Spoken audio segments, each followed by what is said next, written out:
Hello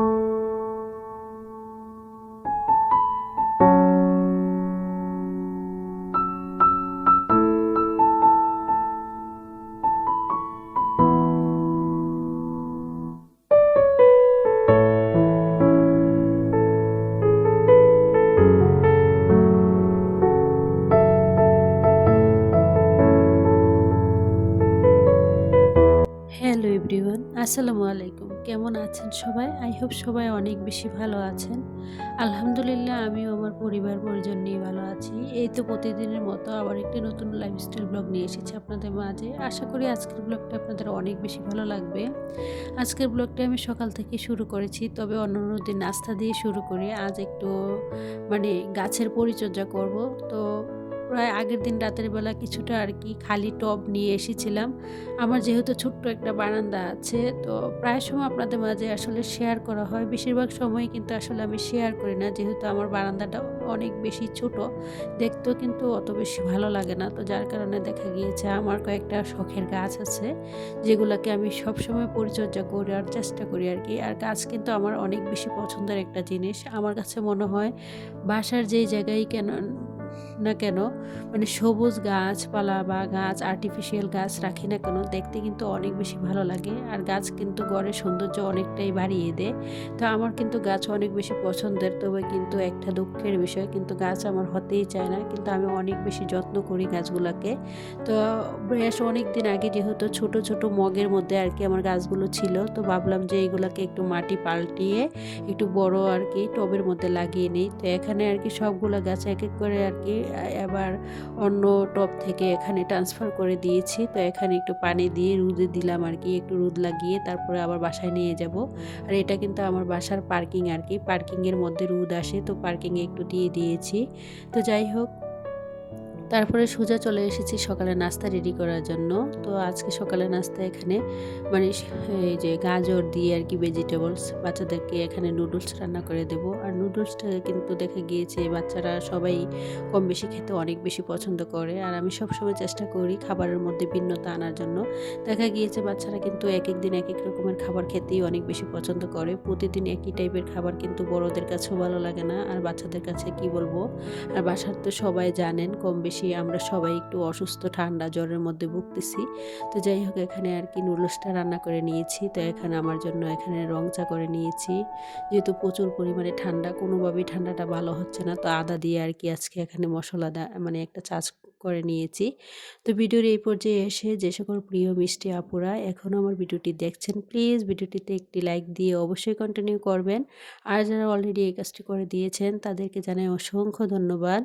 আর যারা প্রতিনিয়ত আমার দেখে অনেক সুন্দর সুন্দর করে কমেন্টস করেন, সেই সকল আপুদের জন্য রইল অন্তরস্থল থেকে অনেক অনেক দোয়া ও ভালোবাসা। আমার অনেক মিষ্টি মিষ্টি আপুরা আমার আগের ভিডিও দেওয়ার পরে আর কি অনেক সুন্দর সুন্দর করে কমেন্টস করেছেন, আমাকে অনেক বেশি অনুপ্রেরণা দিয়েছেন, অনেক বেশি সাহস জুগিয়েছেন। কারণ আমার চ্যানেলটা যেহেতু মনিটাইজটা চলে গিয়েছে, অনেকে অনেক রকমের আর কি পরামর্শ দিয়েছেন। বিশেষ করে হ্যাপি ফ্যামিলি ব্লগ থেকে আপু তানিয়া আক্তার, তাবাচ্ছুম আপু, ব্লগার নাহিদা, ব্লগ বাই জ্যোৎস্না, অনেক আপুরাই কিন্তু আমাকে অনেক সান্ত্বনা দিয়েছেন এবং কি অনেক সুন্দর সুন্দর পরামর্শ দিয়েছেন। তো তানিয়া আক্তার, তাবাচ্ছুম আপু আজকেও কিন্তু এই আপুটা আমাকে অনেকভাবে সাহায্য করার চেষ্টা করেছে। তারপরে আবার কমিউনিটিতেও এসেও কিন্তু পোস্টে আজকে কিন্তু জিজ্ঞাসা করেছে, আপু তোমার চ্যানেলের মনিটাইজ কি ফিরে এসেছে কিনা, প্লিজ আমাকে জানাবা।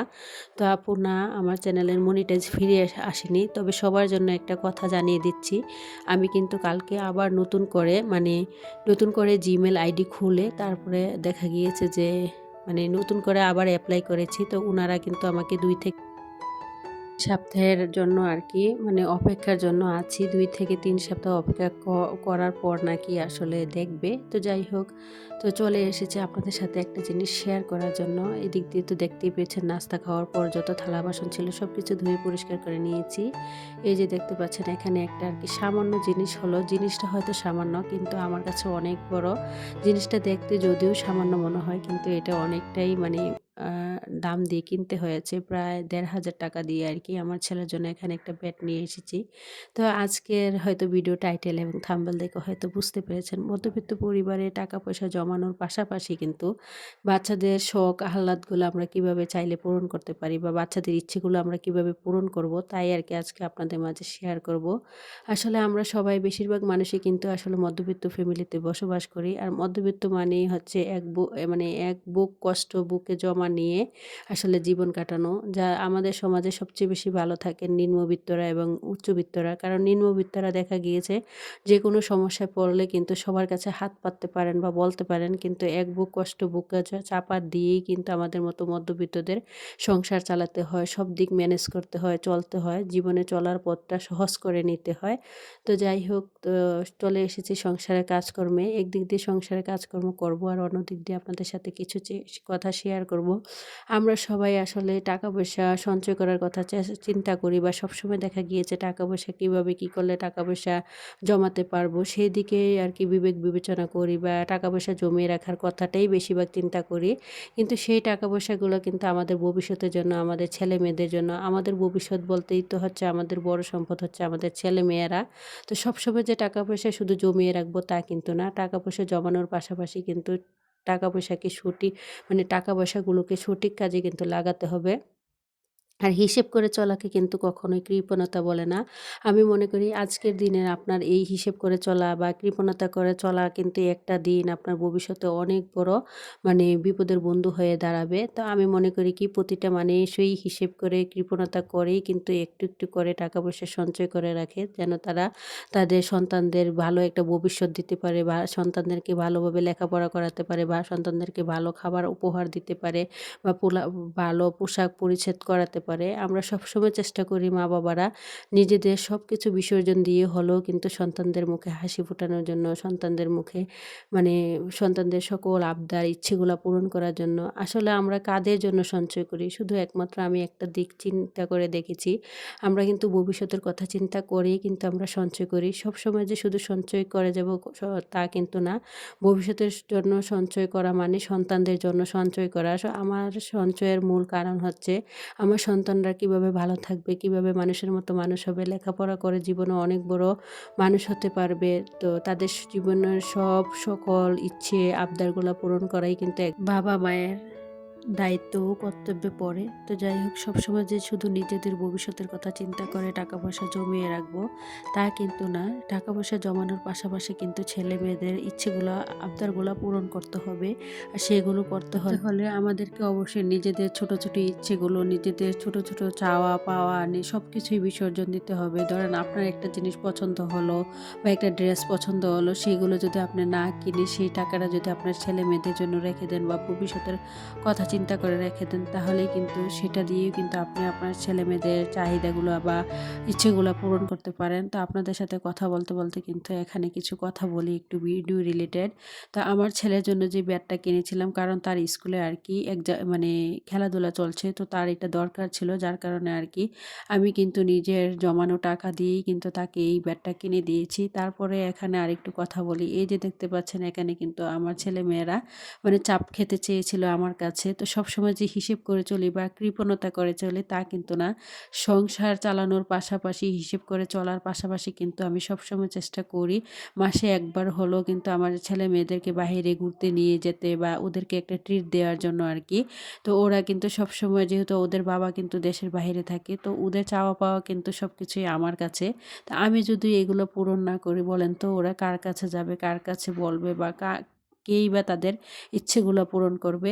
তা আমি তাদের এই ছোট, ছোট ইচ্ছেগুলো পূরণ করার জন্য নিজের অনেক কিছুই কিন্তু বিসর্জন দিই। ধরেন আমার একটা ভালো ড্রেস মানে অনেক বেশি পছন্দ হলো কিন্তু আমি ড্রেসটা কিনি না। সেই টাকাটা কিন্তু আমার ছেলেমেয়েদের পেছনে খরচ করি।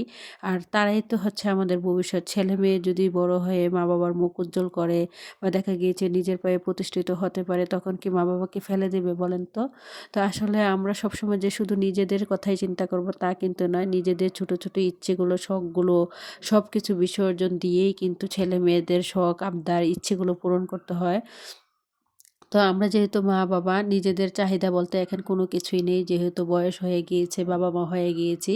এখন নিজের শখ বলতে কোনো কিছুই পূরণ করার চেষ্টা করি না। সবসময় চেষ্টা করি শুধু ছেলে-মেয়েদের ইচ্ছেগুলা পূরণ করার জন্য। তাদেরকে কিভাবে ভালো রাখতে পারবো, তাদেরকে কিভাবে তাদের মানে প্রয়োজন অনুযায়ী তাদের সব চাওয়া পাওয়াগুলা মেটাতে পারবো আরকি। তো আসলে আমরা সবসময় শুধু নিজের কথা চিন্তা করলেই হবে না। নিজের সবকিছু বিসর্জন দিয়েও হলো ছেলে-মেয়েদেরকে ভালো রাখতে হবে। তাদের ছোট ইচ্ছেগুলো পূরণ করতে হবে। সবসময় যে শুধু টাকা-পয়সা জমিয়ে রাখবো, কৃপণতা করে চলবো, ব্যাংক ব্যালেন্সে লাখ টাকা থাকলে কি হবে বলেন তো? যদি ছেলে-মেয়েদের ছোট ইচ্ছেগুলো, আবদারগুলো পূরণ না করি, তাহলে তারা যখন বড় হবে তখন আমাদের দিকে কিন্তু মুখ ফিরিয়েও তাকাবে না। বলবে যে, যখন আমাদের ছোটবেলা চাহিদা ছিল বা আমরা মা-বাবার কাছে কোনো কিছু চেতাম, তখন কিন্তু বাবা-মা দিত না। টাকা-পয়সা ব্যাংকে রেখে দিত। তাদের মনে অবশ্যই একটা কিন্তু কষ্ট আসবে। তা আমি মনে করি কি আসলে ব্যাংক ব্যালেন্সে টাকা না রেখে ছেলে-মেয়েদের কথা চিন্তা করেও হলেও কিন্তু তাদের ভবিষ্যতের কথা চিন্তা করেও হলেও কিন্তু তাদের ছোট ইচ্ছেগুলো, শখ, আবদারগুলো কিন্তু আমাদের পূরণ করা অনেক বেশি দায়িত্ব ও কর্তব্য।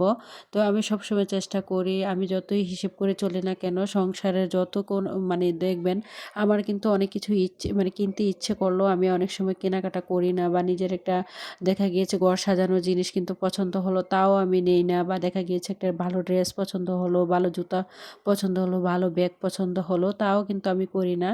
আমার নিজের যত ছোট বড় ইচ্ছে বা নিজের যত শখ আছে সব কিছু বিসর্জন দিয়ে সবসময় চেষ্টা করি আমার ছেলে মেয়েদের ছোট ইচ্ছেগুলো, শখ আবদারগুলা পূরণ করার জন্য। আমি মনে করি কি একজন দায়িত্ববান মা বাবাই পারে তার ছেলে মেয়েদের ছোট থেকে বড় সকল ইচ্ছে আবদারগুলা পূরণ করার। এই পৃথিবীতে কিন্তু বাবা-মায়ের কাছে সবচেয়ে বড় হচ্ছে তাদের সন্তান। সন্তানদেরকে কিভাবে ভালো রাখা যায়, কি সে তার সন্তানরা খুশি থাকবে সেগুলো একমাত্র মা-বাবাই আসলে চিন্তা করে। তাই আমি বলব সকল বাবা-মায়ের সকল ইচ্ছে, চাহিদা সবকিছু আসলে বিসর্জন দিয়ে সবসময় চেষ্টা করবেন ছেলে-মেয়েদের ইচ্ছেগুলো, ছোট আবদারগুলো পূরণ করার জন্য। ধরেন নিজের একটা কোনো কিছু পছন্দ হয়েছে, নিজের অনেক কিছু কিনতে ইচ্ছে করছে, সবকিছু বিসর্জন দিয়ে দিবেন। সবকিছু বিসর্জন দিয়ে হলেও সবসময় চেষ্টা করবেন ছেলে-মেয়েরা কিসে খুশি থাকবে, ছেলে-মেয়েদেরকে ইচ্ছেগুলো, আবদারগুলো কিভাবে পূরণ করবেন।